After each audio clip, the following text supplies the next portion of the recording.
Of course, before the meal, it's appropriate to propose a toast. Now, if you don't drink alcoholic beverages, you can always use your tea, 以茶代酒, use tea in the place of alcohol or wine, 以茶代酒. 干杯 is sometimes one of the first Chinese expressions people learn. Bottoms up, literally dry the glass. 干杯, cheers. 为了我们的友谊，干杯 to our friendship, cheers. 既然菜还没有上来，我们先以茶代酒，为了我们的友谊，干杯。Okay, let's pause now and talk about some background information.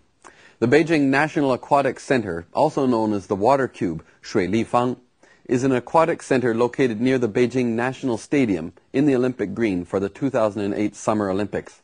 The Water Cube employs water as a structural and thematic element along with the square, that's the primal shape of the house in Chinese tradition and mythology. The structure of the water cube is based on a unique lightweight construction and derived from the structure of water in the shape of foam bubbles. Unlike traditional stadium structures with gigantic columns, beams, cables, and backspans to which a facade system is applied, in the water cube design, the architectural space, structure, and facade are one and the same element. Conceptually, the square box and the interior spaces are carved out of an undefined cluster of foam bubbles, symbolizing a condition of nature that is transformed into a condition of culture. In combination with the nearby Beijing National Stadium, a duality between yin and yang is being created, demonstrating the balance that is revered in traditional Chinese philosophy. Comprised of a steel space frame, the water cube is the largest ETFE-clad structure in the world with over 100,000 square meters of ETFE pillows that are only 1/1000th of an inch in total thickness. This ETFE cladding allows more light and heat penetration than traditional glass, resulting in a 30% decrease in energy costs. The aquatic center will host the swimming, diving, synchronized swimming, and water polo events during the Olympics. The structure will have a capacity of 17,000 during the Games that will be reduced to 6,000 afterwards.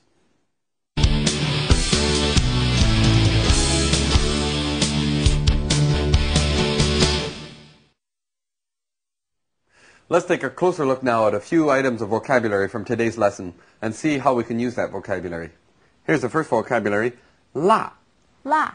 辣 meaning spicy, okay, or hot food. But the problem is in English we use the word hot food to refer to food that's spicy or that's just hot in temperature. Oh, yeah. Okay? So 辣 just means food that's spicy. Just spicy. Okay, do you like, 你喜欢吃辣的吗? Do you like spicy food? Yeah, I like spicy food. Not too spicy though. Okay. How would you say not too spicy in Chinese? 不要太辣. 不要太辣. Yeah, not too spicy, please. Okay, let's look at the next one. Here we have 用餐. 用餐. You know what that means? No, I've never seen that before. Okay, have a meal. How would you say to have a meal? 吃饭. Yeah, 吃饭. You see, 吃饭 is a much more informal way of saying, 我们吃饭吧, let's eat, let's have something. But if you have like an official announcement, or if you're making a phone call to reserve a place at a restaurant, they won't ask you, what time are you going to 吃饭? 几点吃饭? They'll always say, 你几点用餐? It's just a much more formal expression. Not too formal really, but it's a little bit more formal than 吃饭. Okay? 用餐. 餐 literally means a meal, so to enjoy a meal, to have a meal. 用餐. 用餐. Okay, here we have an interesting piece of vocabulary, not too difficult. 红茶. 红茶. The interesting thing is that in English we call it black tea. Or if you've ever had orange pekoe tea, orange pekoe is actually a form of black tea, which is called 红茶, red tea in Chinese. Okay? 红 red. What other kinds of tea do we have in Chinese? I really like to drink flower tea, 花茶. Flower tea, 花茶, okay. What kind of flowers specifically? Because there are many different types. I like the chrysanthemum, the Chrysanthemum. 菊花茶. How do you say it? 菊花茶. 菊花茶, yeah.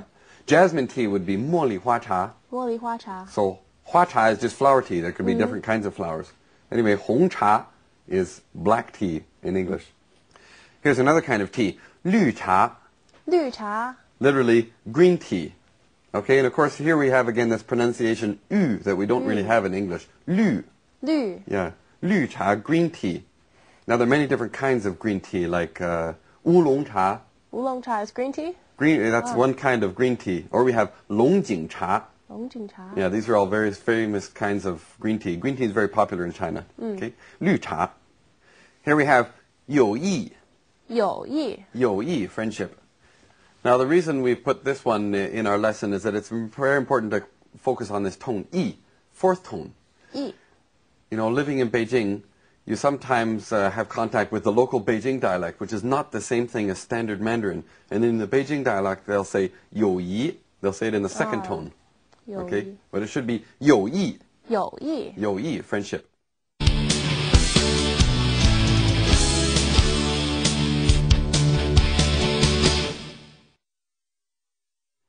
Let's take a moment now to go over some of the specific grammatical points that we're focusing on in today's lesson. Here's a very useful pattern. A verb followed by 过 to show that the action has been completed. It happened in the past and it's been completed. Verb plus 过. For instance, we could say, 我已经看过了. I've already seen it. I saw it in the past. It's already finished. 我已经看过了. Let's see other ways you can use a verb followed by 过. As in these dialogues. 你去过天安门和故宫吗？这两个地方我都已经去过了。你来北京以后都吃过什么北京小吃？北京小吃我一样也没吃过。 Okay, let's take a look at another pattern. 是 A 还是 B? Is it A or is it B?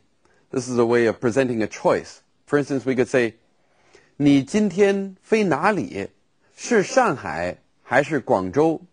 Where are you flying to today? Is it Shanghai or is it Guangzhou? 是上海还是广州?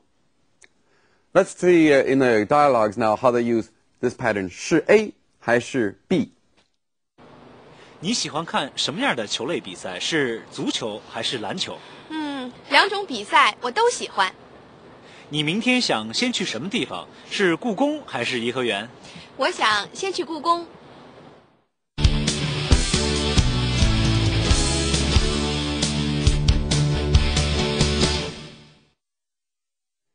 That's all the time we have for today. Thanks for watching, and we'll look forward to seeing you here next time on Sports Chinese. Bye for now.